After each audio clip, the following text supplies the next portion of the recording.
With 3 weeks left in the year, Chicago has seen at least 636 homicides, trailing this time last year by 118 killings but still substantially above other recent years. In 2015, the city had recorded 467 homicides by now, in 2014 at least 416, according to data kept by the Tribune. This year is only the second time homicides have surpassed 600 since 2003, when the total was 601. Homicides dropped sharply the next year to 453, setting off a decade of yearly homicide totals that ranged from around 450 to 515 before they shot up dramatically to 792 last year. The Chicago Police Department's homicide count for this year is slightly lower than the Tribune's at 620.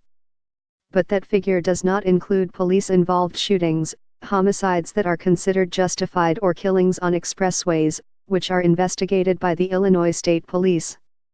The number of shootings has followed a similar pattern. There have been at least 3,429 people shot so far this year in Chicago, compared to 4,166 this time last year when violence reached levels not seen in 2 decades. Shootings over weekends, when violence typically spikes, has been steadily declining the last few months. A total of 19 people were shot over between Friday and early Monday, 5 of them fatally.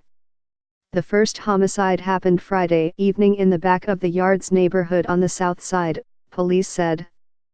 Manuel Godinez, 34, was shot in the neck in the 4300 block of South Wood Street after someone fired from a minivan.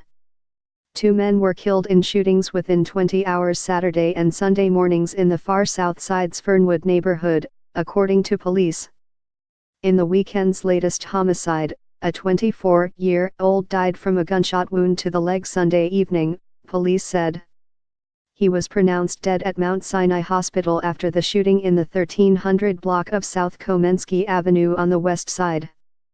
Among those shot was a 13-year-old boy who was wounded in a double shooting in the South Shore neighborhood Friday night.